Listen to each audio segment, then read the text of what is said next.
माननीय अध्यक्ष महोदय, तमिलनाडु हो या पश्चिम बंगाल हो,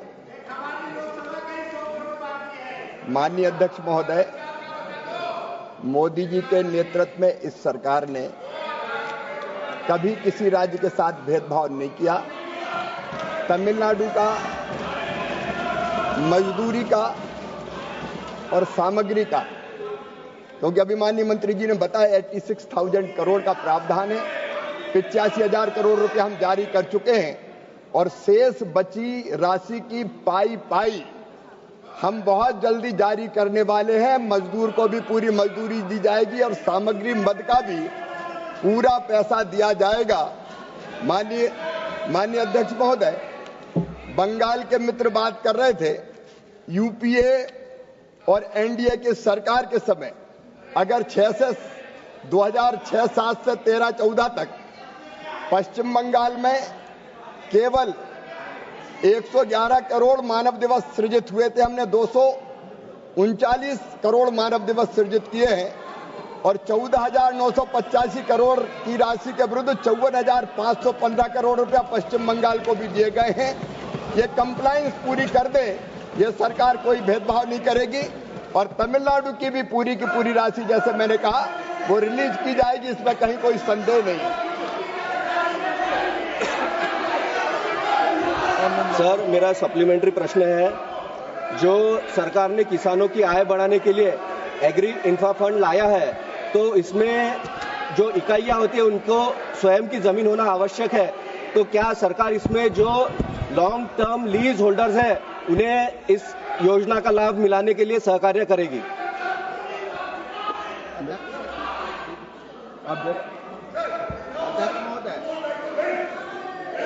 एग्री इंफ्रास्ट्रक्चर फंड योजना के तहत नई इकाइयों के निर्माण के लिए अपनी भूमि का होना अनिवार्य नहीं है। इस योजना में भूमि संबंधी कोई पूर्व निर्धारित मापदंड नहीं है और भूमि स्वामित्व हो या न हो, योजना के सभी लाभ एग्री इंफ्रा फंड के तहत ऋण स्वीकृति मिलने पर लाभार्थियों को उपलब्ध होंगे।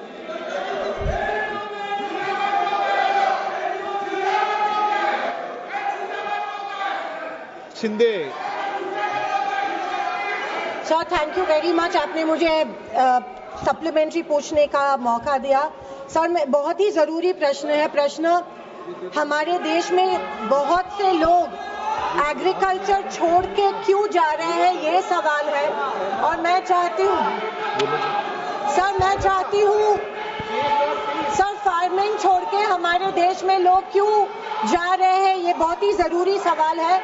मैं मंत्री महोदय से आपके द्वारा पूछना चाहती हूँ कि क्या आप किसानों के बारे में गंभीर नहीं हो? मेरे महाराष्ट्र में करीब 30,000 से ज्यादा किसानों ने सुसाइड किया है। किसान आंदोलन में 700 से ज्यादा किसानों ने अपनी जानें दी है, फिर भी सरकार किसानों के बारे में गंभीर नहीं है। सर, ड्रिप इरिगेशन, माननीय मंत्री जी,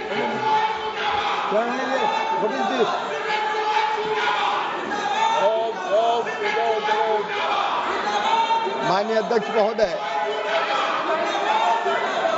आज भी हमारे देश में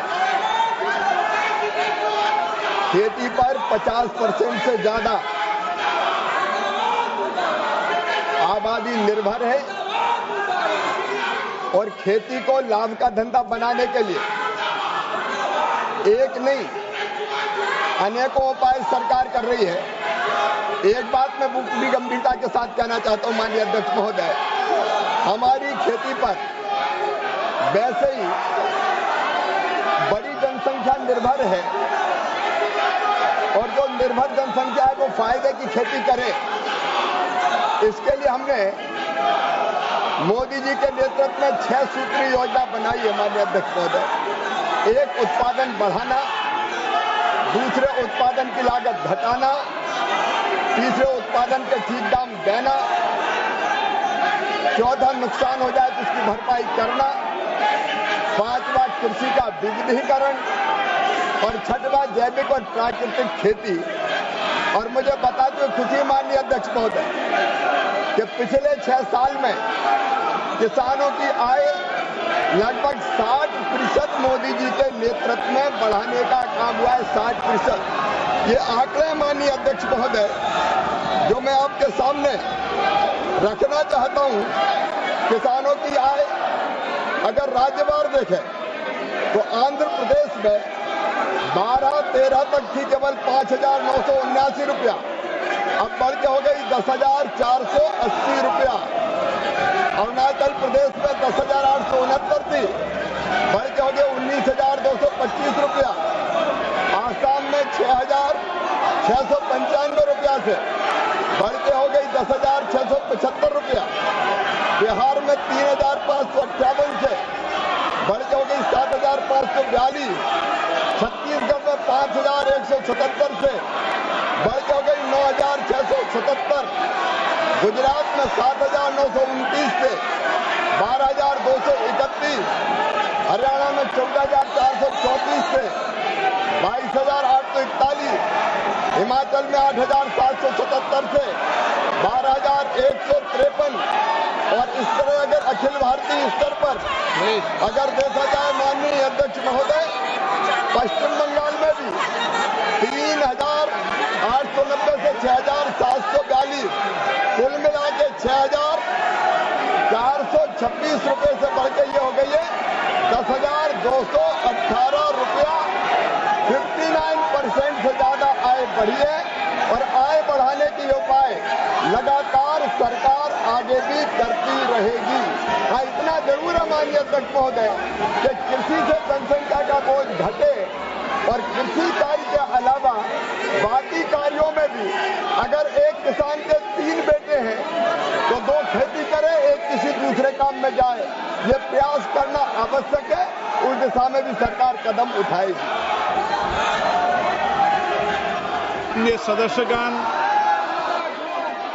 मैं प्रश्नकाल में सभी मान्य सदस्यों को और सभी दल के मान्य सदस्यों को पर्याप्त समय, पर्याप्त अवसर देता हूं, लेकिन प्रश्नकाल के अंदर अपने अपने राज्यों के राजनीतिक एजेंडों पर बात करना, प्रश्नकाल में राज्यों की राजनीति करना और अपने एजेंडों के आधार पर प्रश्नों के सवाल पूछकर व्यवधान पैदा करना, ये सदन के लिए उचित नहीं है।